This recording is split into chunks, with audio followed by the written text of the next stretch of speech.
Long before cities rose and maps had borders, there was a forest, and for over 6,000 years it has remained. Epping Forest is one of the oldest untouched woodlands in England. A place so old, its first visitors carried stone tools and watched the stars for guidance. A place that feels like it's waiting.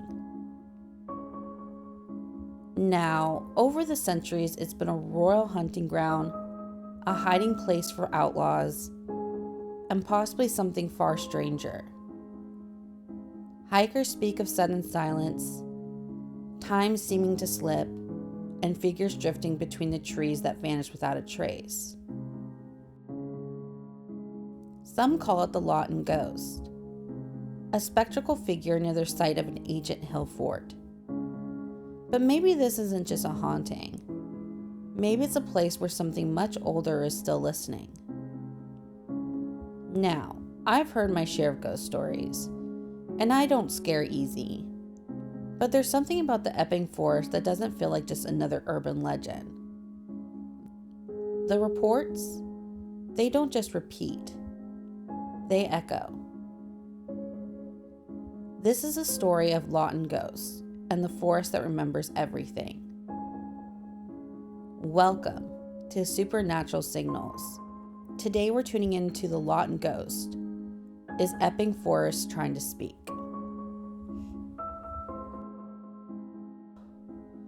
Tucked just outside of London, Epping Forest stretches for over 6,000 ancient acres, a wild, tangled place that somehow survived centuries while the world around it modernized and moved on. It's been here since the Neolithic era. People were walking these paths long before the Roman roads, long before royal decrees or village boundaries. Flint tools and burial mounds still lie hidden beneath the moss, like the forest is cradling its secrets just beneath the surface. By the 12th century, it had become a royal hunting ground, declared sacred under the forest law. But even then, it wasn't exactly peaceful. Stories of outlaws hiding out in the woods began to creep in. Some say the infamous highwayman Dick Turpin used these woods to disappear into the shadows. Others speak of witches, rituals, and sudden vanishes that locals didn't talk about openly. And then there's Loughton Camp, an Iron Age hill fort tucked deep into the trees. A place built for protection, or maybe something more. Some believe it still holds energy, like a battery charging itself off the land. Over the centuries, Epping Forest has been everything. A battlefield, a refuge, a graveyard. But through it all, one thing has stayed the same. The feeling that this forest is watching. That is, it isn't just old, it's aware. Okay, so since researching this case, I found the common denominator with it is that there was a lot of ghost encounters. And I'm not even just talking about incidents, I'm talking about different types and different kinds. For a forest this old, it makes sense. But before we dive into the smaller ghost stories or the theories behind this forest and all their hauntings, I wanted to discuss a little bit about the Loughton Ghost that I spoke about earlier. I want to focus on it because it's one of the most frequent reported and most unsettling figures said to haunted the ancient woods. And while no one really knows who he was in life, his presence lingers like a shadow in the trees. He doesn't scream, he doesn't chase, he just simply watches. Witnesses say he appears near the Loughton Camp, an Iron Age hill fort buried deep in the forest. A tall, pale figure, silent, still, and eerily aware. People describe the sudden feeling that they're being observed, even before they realize he's there. Some do try and follow him, but he always vanishes behind the trees, leaving nothing behind. Some believe he's a guardian of ancient ground, a druid, a warrior, or a protector from long before the forest we know today. Others say he's a spirit of an outlaw, hunted and left to die in the woods. There's even a theory that he's not really a ghost at all, just residual energy on a psychic loop, repeating the final moments of a tragic life. Whoever or whatever he is, he's considered the main haunting presence in the Epping Forest. Now, he's described as a tall, pale figure, often standing still at the edge of the trees, and never walking, never running, he's just there. Sometimes people say he wears long robes or tattered clothes that don't belong to any time they can name. One witness described hiking near the hill fort and suddenly feeling like his chest tightened. Not in pain, but in pressure, as if the forest had suddenly become aware of them. When they turned around, they saw a figure watching them from behind a tree. It didn't move, but it didn't feel like it had to. They looked away for a second, and when they turned back, he was gone. Another local said they saw him in broad daylight, just off the trail, standing among the trees with one hand lifted like he was reaching out. But no one else saw anything. When they looked again, as you probably guessed it, he was gone. There were no footprints, just a strange cold in the air, despite the warmth of the afternoon. People who have experienced him almost always say the same thing. They didn't feel like they'd seen a ghost. They felt like they had been seen by one. Now that we've met the Loughton Ghost, the silent watcher near the Iron Age camp, let's talk about another spirit said to haunt these woods. And this one's louder, faster, and darker. Deep in Epping Forest, people report hearing hoofbeats on old stone paths that no longer exist. And some see a black horse galloping through the trees. And others, they've seen the rider, dressed in 18th century clothes, face completely obscured, or sometimes completely gone. So, in essence, a headless figure, racing nowhere, repeating something only the forest remembers. Now, most believe it's the ghost of Dick Turpin, a real man who once hid in these very woods, a notorious highwayman in the early 1700s. Turpin robbed travelers at gunpoint, tortured victims, and became one of England's most infamous criminals. But his downfall wasn't some dramatic shootout. Ironically, it was a stolen horse, caught under a fake name and jailed in York. Turpin's true identity was revealed when he foolishly wrote a letter to his brother-in-law, and someone recognized his handwriting. He was hanged in 1739, wearing a fine new coat, bowing to the crowd, and even jumping off the ladder himself. It was his final performance.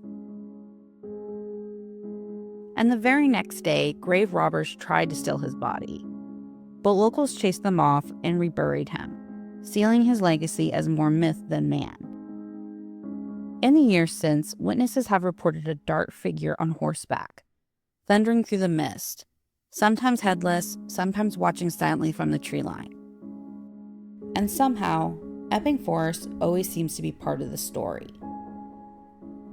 Now, some say it's punishment, others say he's too proud to rest. Either way, Dick Turpin may have escaped the law for a while, but he never escaped the forest. Okay, so now that we went over two of the most haunting cases in Epping Forest, I want to touch briefly on a few other haunted incidents that the forest has. I'm going to go over these very quickly just because there's so many of them, and then afterwards we'll go ahead and jump into my thoughts and own theories about this case. Okay, so number 1, ghostly drumming and soldier marches. Near Loughton Camp in Amberberry Banks, hikers and paranormal investigators report hearing distant drumming, marching feet, and even glimpses of Roman or Iron Age soldiers emerging from the mist only to vanish before your eyes. It's like the woods are replaying echoes of ancient battles. Number 2, the little girl in white. Close to High Beach, multiple people have seen a young girl in a vintage white dress wandering on the trails. She reportedly lightly touches shoulders or hands, then disappears when they turn to look. Number 3, the suicide pool. Deep within the forest lies an unnamed suicide pool, tied to a gruesome 300-year-old murder-suicide. Witnesses say the area is unnaturally silent. No birds and no insects, and some have even felt an overwhelming urge to harm themselves on the spot. And number 4, Hangman's Hill phenomenon. At Hangman's Hill, cars left in neutral roll uphill. These eerie defiance of gravity is chalked up to an optical illusion by skeptics, but many swear the atmosphere is thick with something beside the hill, a kind of unseen weight pulling at you.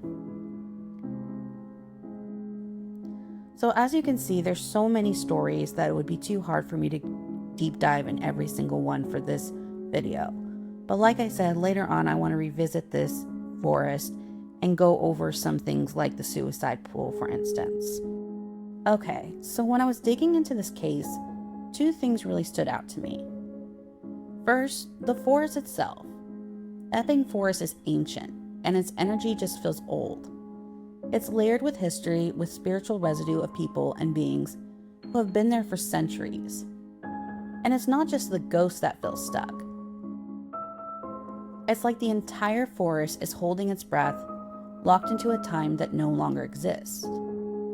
These spirits, whether they realize it or not, seem set in their ways. Meanwhile, the modern world just keeps moving. The land had been monetized, paved over, hiked through, and filmed.